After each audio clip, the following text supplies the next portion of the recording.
बोलो ग्यास माता की जय, श्री कृष्ण भगवान की जय हो। भाई आज है एकादशी जिसको हम देसी उसमें ग्यास भी ग्यारस को है, देसी हरियाणा में तो भाई ग्यास कह देते हैं कि ग्यास का व्रत आज। भाई आज है मेरा व्रत और उत्पन्ना एकादशी है आज। उत्पन्ना है मारक शीर्ष जो माँ में आया करे ना, पो के बाद माँ में आया करे है, कृष्ण पक्ष की एकादशी है ये उत्पन्ना एकादशी, जो सबसे बड़ी एकादशी मानी जाती है। इसी दिन कहते हैं कि एकादशी, इसी दिन से एकादशी संपन्न हुई थी, इसी दिन से एकादशी का व्रत किया जाता है। जय हो ग्यास माता की जय, श्री कृष्ण भगवान की जय, भगवान परमात्मा। कथा मेरी पूरी सुनना भाई, सभी इस कथा को पूरी सुनना भाई, सुनने से ही सारे पापों का नाश हो जाता है। जय श्री कृष्ण भगवान की जय, ग्यास माता की जय हो। कथा शुरू करती मैं बिल्कुल देसी तरीके तक कहा करूँ। ये एक मैंने लोटा जल का ले लिया है, मैंने ले लिए तिल और ले ली इसमें थोड़ा सा मीठा, यहाँ हाथ में लेकर ना मैं ऐसे कथा कहूँगी और इसमें कथा करती करती उकारे बरती बरती इसमें मैं डाल ले जाऊंगी। आप भी मेरे साथ सुनना भाई। जय श्री कृष्ण भगवान की जय, कृष्ण भगवान की जय, लड्डू गोपाल की जय, गणपति भगवान की जय। उत्पन्ना एकादशी व्रत महत्व मार्गशीर्ष मास की कृष्ण पक्ष की एकादशी। मंगलम भगवान विष्णु मंगलम गरुड़ध्वज मंगलम पुंडरीकाक्ष मंगलम तनो हरि बोल। श्री कृष्ण भगवान की जय हो। पावन क्षेत्र नेमी पारण में एक तृतीय विप्रो से सूत जी बोले कि हे विप्रो, इस एकादशी का महत्मय वर्णन विधिवत भगवान श्री कृष्ण ने अर्जुन के समक्ष किया था, जो अति उत्तम है। इस तिथि को एकादशी देवी का जन्म हुआ था। कहते हैं इसी दिन एकादशी देवी का जन्म, ग्यास का जन्म हुआ था, इसलिए इसका नाम उत्पन्ना एकादशी पड़ा। जो कोई भी एकादशी को की उत्पत्ति से संबंधित इस कथा को सुनता है, वह संसार को सुखों को बोकर अंत में भगवान विष्णु के धाम वैकुंठ लोक को जाता है।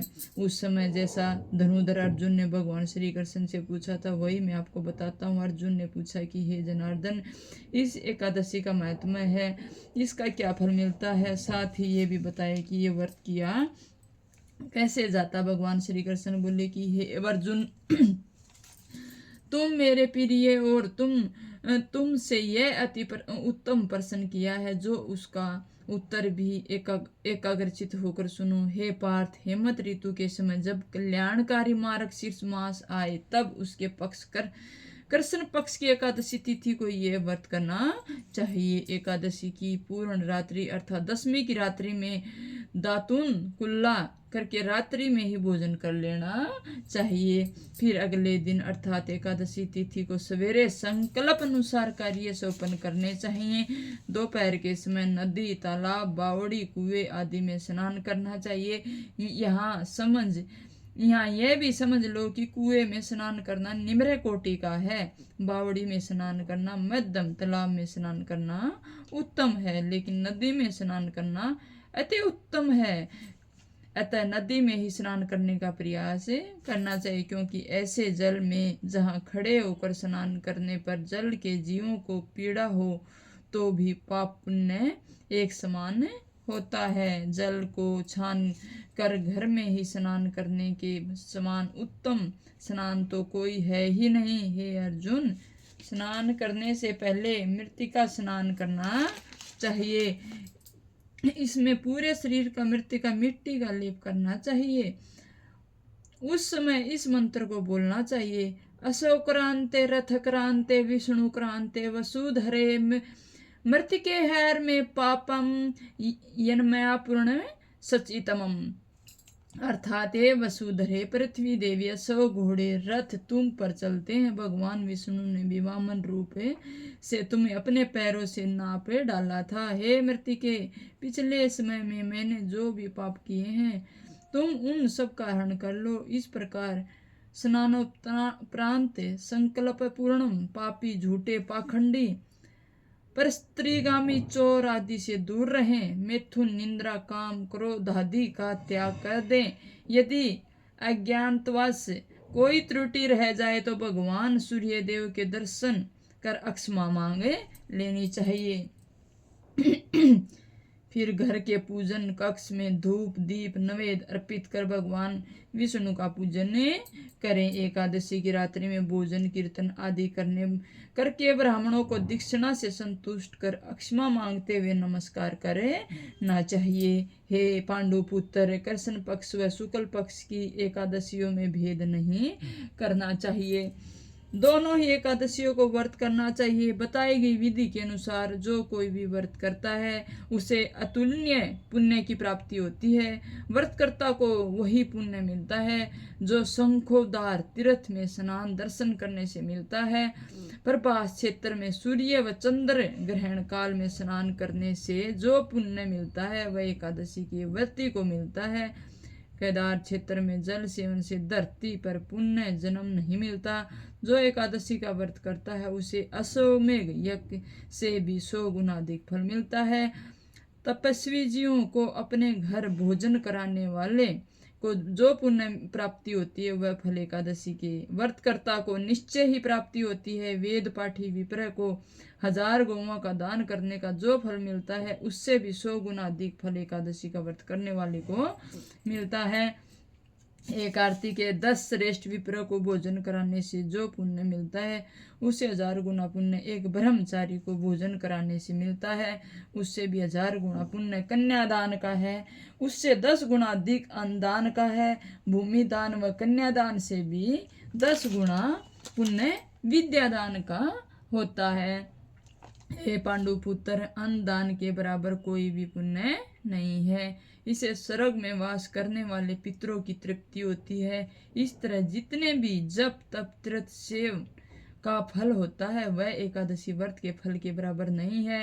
अतः एकादशी का व्रत अवश्य करना चाहिए। इस व्रत में शंख का जल सेवन करना चाहिए। एकादशी व्रत का फल 1000 यज्ञों से भी अधिक है।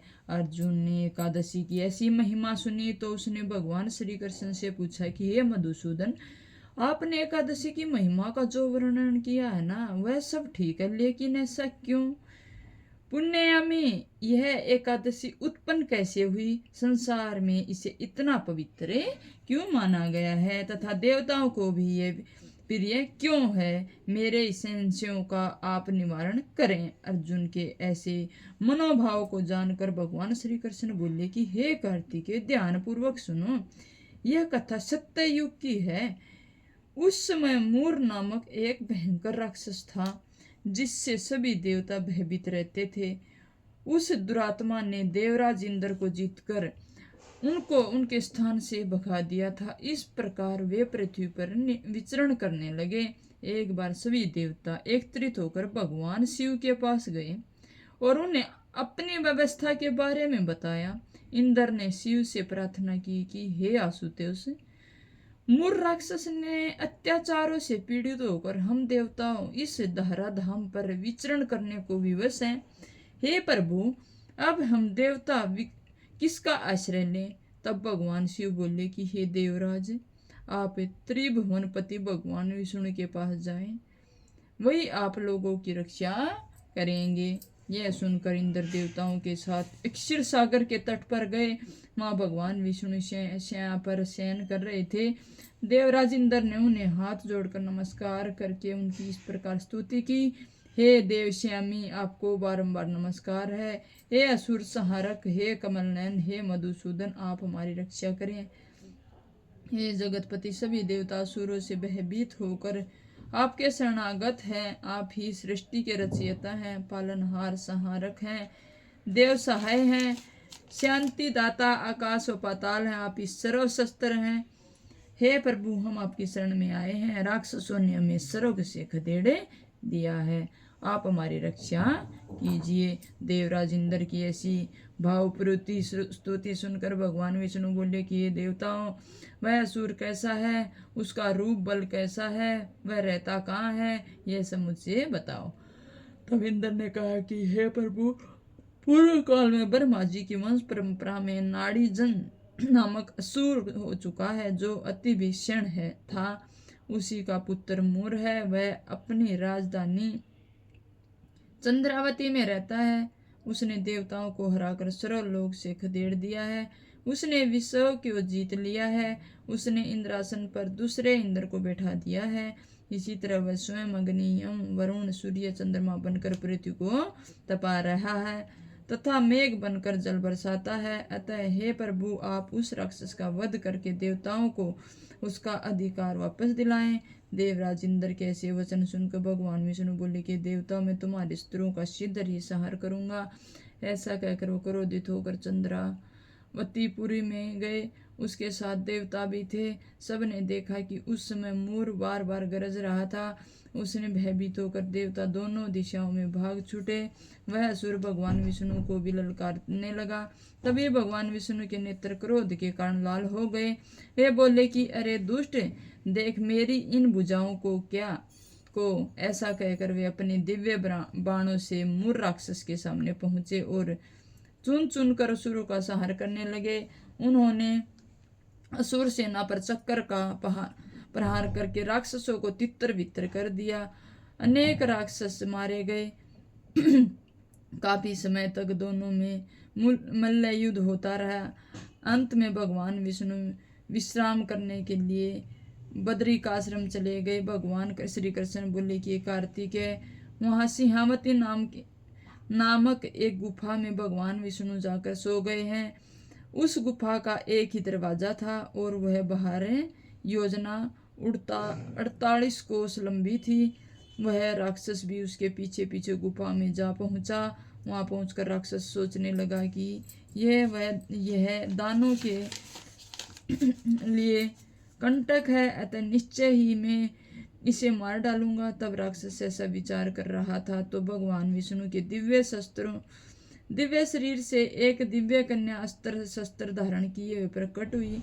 विष्णु के अंश से उत्पन्न वह दिव्य कन्या बल पराक्रम से युक्त थी। उस कन्या को देखकर राक्षस उससे युद्ध करने लगा।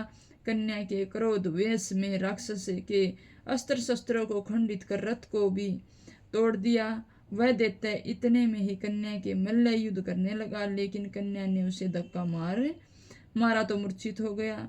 तब राक्षस को मूर्छा टूटी तो दिव्या कन्या ने अपनी तलवार से उसका शीश काट कर उसे यमपुरी पहुंचा दिया। अन्य राक्षस पाताल में चले गए। जब भगवान विष्णु को नींद टूटी तो उस राक्षस को मरा हुआ देखकर आश्चर्यचकित रह गया।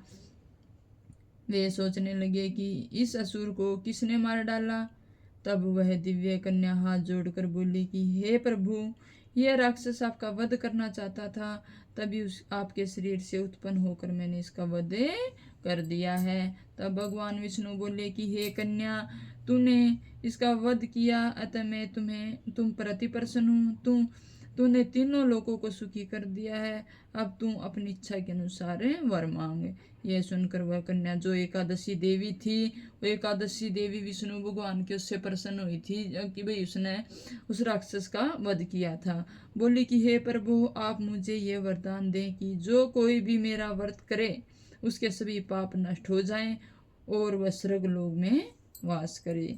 मेरे व्रत का आधा फल रात्रि को तथा आधा फल एक समय भोजन करने वाले को मिले। जो मनुष्य श्रद्धा भाव से मेरा व्रत करे उसे आपका लोक प्राप्त हो। इसके अतिरिक्त जो मेरे दिन व रात्रि में एक बार भोजन करे वह धन्य धन्य से परिपूर्ण हो। तब भगवान विष्णु बोले कि कल्याणी, जैसे तुम्हें काम वैसे ही होगा।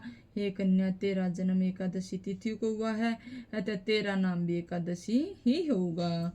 जो भी मनुष्य तेरे दिन को व्रत करेगा उसके सभी पाप नष्ट हो जाएंगे, तब मैं वह मोक्ष पाऊंगा। तू मुझे अति प्रिय है।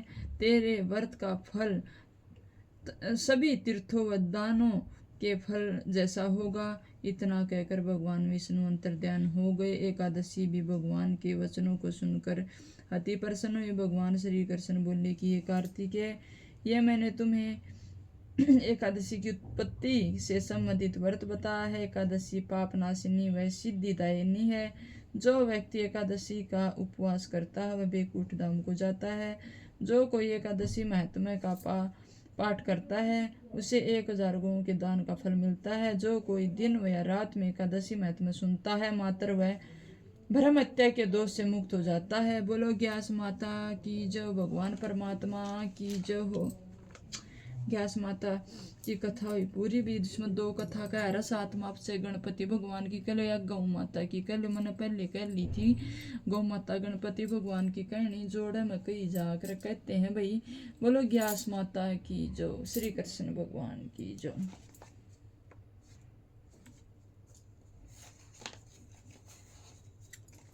राम राम।